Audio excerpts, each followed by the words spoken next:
Good morning दोस्तों, Aditya educational class में आपका स्वागत है। आज हम यहाँ आप लोगों को बीएड से संबंधित बीएड फर्स्ट ईयर से संबंधित असाइनमेंट बनाना बताएंगे कि असाइनमेंट कैसे बनाया जाता है और आप लोगों को असाइनमेंट बनाने में आसानी होगी। इस आदित्य एजुकेशनल क्लास के चैनल पर आकर के आप बीएड फर्स्ट ईयर के असाइनमेंट आसानी से लिख सकते हैं। जैसे यहाँ उद्देश्य मतलब जो प्रश्न दिया गया असाइनमेंट का, प्रतिभाशाली तथा कम उपलब्धि वाले छात्रों की योग्यता का तुलनात्मक अध्ययन कीजिए। तो यहाँ प्रतिभाशाली बालक हेडिंग लिखते हैं। प्रतिभाशाली बालकों की बुद्धि लब्धि सामान्य बालकों से अधिक होती है। इनमें प्रतिभा जन्मजात होती है। प्रतिभा सम्मता एक ऐसी धनात्मक विशिष्टता है जो कि बालक के व्यक्तित्व में निहित अद्भुत योग्यताओं के कारण उसे सामान्य व अन्य विशिष्ट बालकों से भिन्न दर्शाता है तथा उसके शीघ्र सीखने में सहायता है। प्रतिभाशाली बालक विशेष प्रकार का ध्यान चाहते हैं क्योंकि इन बालकों की बुद्धि अधिक होती है। ये सामान्य बालकों से इतने अलग होते हैं कि इनके लिए विशेष प्रकार की शिक्षण, प्रशिक्षण और समायोजन की आवश्यकता होती है, अन्यथा ये दूसरे बालकों के साथ और कथा में उचित प्रकार से समायोजित नहीं हो पाते हैं। कई बार इनकी ओर ध्यान न देने से ये अनचाही दिशा की ओर अग्रसर होने लगते हैं। प्रतिभाशाली बालक सामाजिक, मानसिक, संवेगात्मक तथा शारीरिक आदि विशेषताओं में अन्य बालकों से श्रेष्ठतर होते हैं। प्रतिभाशाली बालकों की परिभाषा। प्रतिभाशाली बालक सामान्य बालकों से सभी बातों में श्रेष्ठ होता है। उसके विषय में कुछ विद्वानों के विचार निम्न। स्किनर तथा हैरीमन के अनुसार प्रतिभाशाली शब्द का प्रयोग उन 1% बालकों के लिए किया जाता है जो सबसे अधिक बुद्धिमान होते हैं। दूसरी परिभाषा क्रो एवं क्रो के अनुसार प्रतिभाशाली बालक 2 प्रकार के होते हैं। प्रथम वे बालक जिनकी बुद्धि लब्धि 130 से अधिक होती है और जो साधारण बुद्धि वाले होते हैं। सेकंड वे बालक जो कला, गणित, संगीत, अभिनय आदि में से एक में से अधिक विशेष योग्यता रखते हैं। टॉरेंस के अनुसार ऐसे बालक जो प्रतिभाशाली एवं प्रवीण बालक कहा जाता है जो मानव व्यवहार के किसी क्षेत्र में ऐसा निष्पादन करता है जो समाज के लिए महत्वपूर्ण होता है। अतः प्रतिभाशाली बालकों की बुद्धि लब्धि सामान्य बालकों से अधिक होती है। इसमें प्रतिभा जन्मजात होती है। प्रतिभाशाली बालकों की पहचान। प्रत्येक कक्षा में या विद्यालय में प्रतिभाशाली छात्र होते हैं। इनका पता लगाना या चयन करना आसान नहीं होता, परंतु यह अति आवश्यक है, अन्यथा बालक की प्रतिभा दब कर रह जाएगी। इनकी पहचान के लिए अध्यापक निम्न प्रविधियों का प्रयोग कर सकता है। बुद्धि परीक्षण। बुद्धि परीक्षण या परीक्षाओं का प्रयोग कर इनका चयन किया जा सकता है। इन बुद्धि परीक्षणों का व्यक्तिगत तौर पर या समूहों में प्रयोग किया जा सकता है। उपलब्धि परीक्षाएँ। उपलब्धि परीक्षाओं द्वारा भी बालकों को पहचाना जा सकता है। इस प्रकार बालकों की उपलब्धियों का ज्ञान भली भांति हो जाता है। उच्च स्तर की उपलब्धि बालकों के प्रतिभावान होने की आशा जागृत करती है। अभिरुचि परीक्षाएं। अभिरुचि से बालकों के भविष्य की सफलता के बारे में अनुमान लगा सकते हैं क्योंकि अभिरुचियां किसी एक विशेष योग्यता से संबंधित होती हैं। प्रतिभाशाली बालकों की विशेषताएं। प्रतिभाशाली बालक गुण व व्यवहार में सामान्य बालकों से भिन्न होते हैं। नवीनतम अनुसंधानों ने यह सिद्ध किया है कि ये बालक औसत प्रतिभा वाले सामान्य बुद्धि लब्धि वाले बालकों से ऊंचाई, स्वास्थ्य व शारीरिक संरचना आदि में उच्च होते हैं। ये जल्दी बोलना, चलना, बहुत प्रश्न पूछना, स्वास्थ्य व शारीरिक संरचना में उच्च होते हैं। स्किनर एवं हैरीमन के अनुसार प्रतिभाशाली बालकों को निम्नलिखित विशेषताएँ हैं। पहला, विशाल शब्दकोश, मानसिक प्रक्रिया की तीव्रता, दैनिक कार्यों में विभिन्नता, सामान्य ज्ञान की श्रेष्ठता, अध्ययन में अद्वितीय सफलता, अमूर्त विषयों में रुचि, आश्चर्यजनक अंतर्दृष्टि का प्रमाण, मंद बुद्धि और सामान्य बालकों से अरुचि, पाठ विषयों में अत्यधिक रुचि एवं अरुचि, विद्यालय के कार्यों के प्रति बहुधा उदासीन, बुद्धि परीक्षणों में उच्च बुद्धि लब्धि 130 से 170 तक का। वीठी के अनुसार प्रतिभाशाली बालक खेल पसंद करते हैं, 50% मिश्र बनाने की इच्छा रखते हैं और 80% धैर्यवान होते हैं। दोनों का सम्मान रखते हैं और 96% अनुशासन प्रिय होते हैं। प्रतिभाशाली बालकों के लिए शिक्षा का प्रारूप। प्रतिभाशाली बालक को किस प्रकार की शिक्षा दी जानी चाहिए, इसका उत्तर देते हुए विग हर्ष ने अपनी पुस्तक a survey of the production of gifted children में लिखा है कि प्रतिभाशाली बालकों के लिए शिक्षा का सफल कार्यक्रम वही हो सकता है जिसका उद्देश्य उनकी विभिन्न योग्यताओं का विकास करना हो। इस कथन के अनुसार प्रतिभाशाली बालकों की शिक्षा का कार्यक्रम इस प्रकार होना चाहिए। पहला, सामान्य रूप से कक्षोन्नति।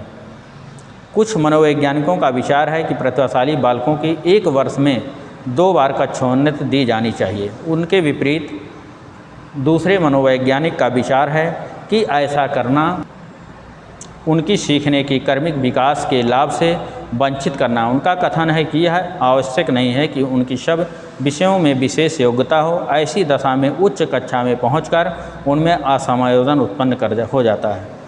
क्रो एंड क्रो के अनुसार प्रतिभाशाली बालकों को सामान्य रूप से विभिन्न कक्षाओं में अध्ययन करना चाहिए।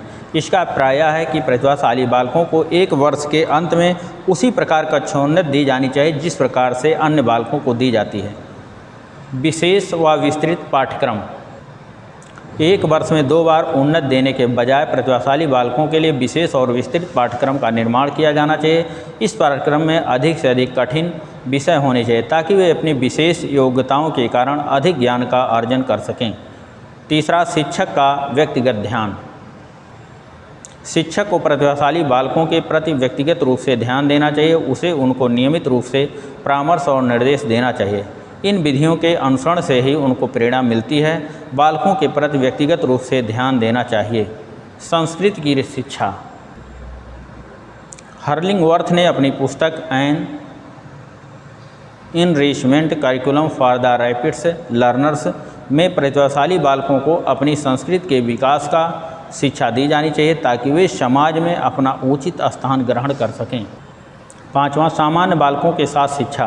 कुछ मनोवैज्ञानिकों के अनुसार प्रतिभाशाली बालकों को सामान्य बालकों के साथ अलग विशिष्ट कक्षाओं में और विशिष्ट विद्यालयों में शिक्षा दी जानी चाहिए। उनके मत का विरोध में कुछ मनोवैज्ञानिक तर्क है कि ऐसी कक्षाएं व विद्यालय प्रतिभाशाली बालकों में असमायोजन और दोषपूर्ण प्रवृत्ति को जन्म देते हैं। उन्हें इससे बचाने के लिए आवश्यक है कि उनको सामान्य बालकों के साथ ही शिक्षा प्रदान की जाए। छठवां, विशेष अध्ययन की सुविधाएं। प्रतिभाशाली बालकों के सामान्य विषयों के अध्ययन के लिए विषय में रुचि का विकास करने और उनको अधिक अध्ययन के लिए प्रोत्साहित करने के लिए विभिन्न विषयों से सुसज्जित पुस्तकालय होना चाहिए। सातवां, पाठ्यगामी क्रियाओं का आयोजन। प्रतिभाशाली बालकों में रुचियों का बाहुल्य होता है। उनकी संतुष्टि के लिए विद्यालय में अधिक से अधिक पाठ्यगामी क्रियाओं का उत्तम आयोजन किया जाना चाहिए। आठवां, सामाजिक अनुभवों के अवसर। क्रो के अनुसार प्रतिभाशाली बालक को सामाजिक अनुभव प्राप्त करने के अवसर दिए जाने चाहिए ताकि वह सामाजिक असमायोजन से अपनी रक्षा कर सकें। नेतृत्व का प्रशिक्षण। क्रो के अनुसार क्योंकि हम प्रतिभाशाली बालक से नेतृत्व की आशा करते हैं, इसलिए उसको विशिष्ट परिस्थितियों में नेतृत्व का अवसर एवं प्रशिक्षण दिया जाना चाहिए। कम उपलब्धि या कमज़ोर वर्ग के बालक का कारण। कमज़ोर या कम उपलब्धि वाले बालक के कुछ कारण निम्न हैं।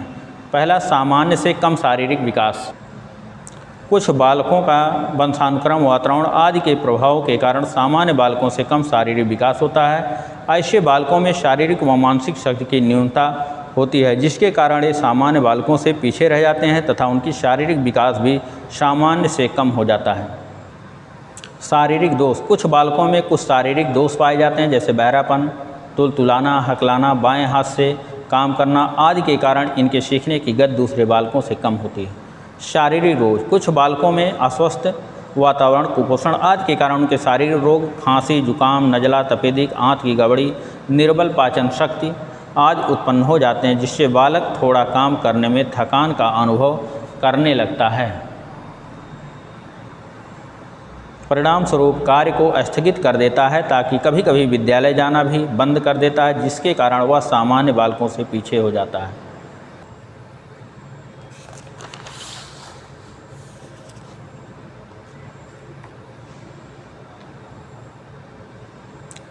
जिस परिवार में अशिक्षा तथा गरीबी होती है वहाँ परस्पर सदस्यों के मध्य कलह होता रहता है। पौष्टिक भोजन के अभाव रहता है, जिससे बालक अपना विकास नहीं कर पाता है और पिछड़ा बालक बन जाता है।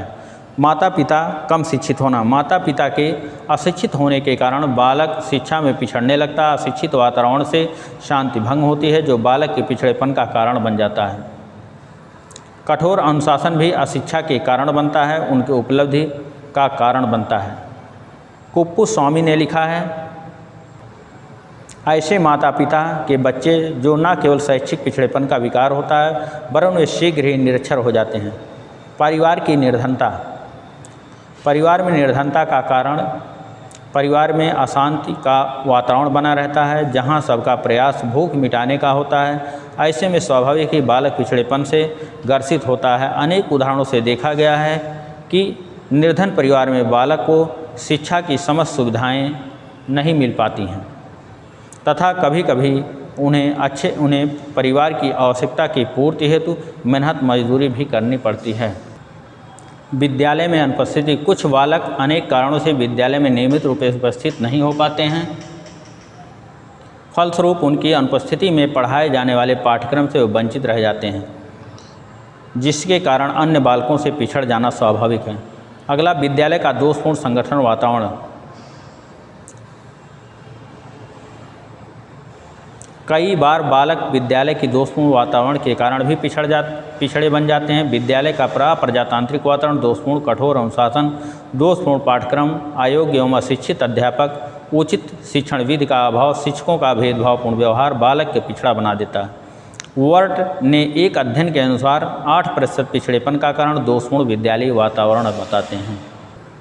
कमज़ोर वर्ग के बालकों का निदान। प्रत्येक बालक के कमज़ोर होने का विभिन्न कारण होते हैं। इस संबंध में कुप्पुस्वामी ने लिखा है, शिक्षकों, अभिभावकों, समाज सेवकों और विद्यालय चिकित्सकों, इन सबको सम्मिलित रूप से कार्य करना चाहिए ताकि ठीक कारणों से खोज की जा सके और प्रत्येक बालक के लिए उपयुक्त उपचारों का प्रयोग किया जा सके। कमज़ोर या पिछड़े बालकों के निदान में कुछ उपाय निम्न हैं। बालकों के शारीरिक दोषों और रोगों का उपचार। बालकों की शारीरिक निर्बलता को दूर करने के लिए संतुलित भोजन व व्यायाम की व्यवस्था। निर्धन परिवार के बालकों के लिए निःशुल्क शिक्षा की व्यवस्था। कमज़ोर या कम उपलब्धि वाले बालकों के लिए इसके अतिरिक्त अन्य आवश्यक जो इस प्रकार है। बालकों के शारीरिक दोषों और रोगों का उपचार किया जाता है। अब कौन से कारण दुर्बलता दूर करने की, इसको आप लोग यहाँ से लिख सकते हैं। इसको देखिए, यहाँ लिखा हुआ है।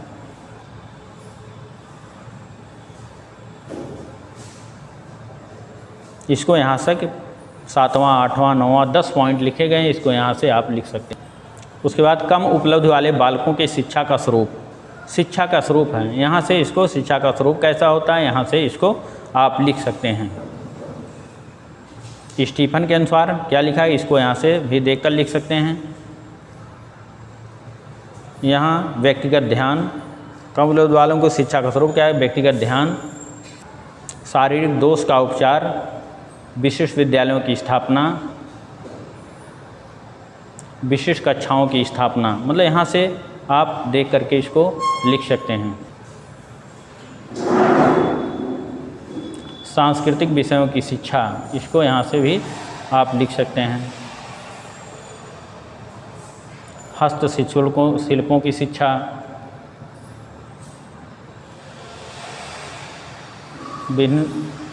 विभिन्न पाठ्यक्रमों के निर्माण।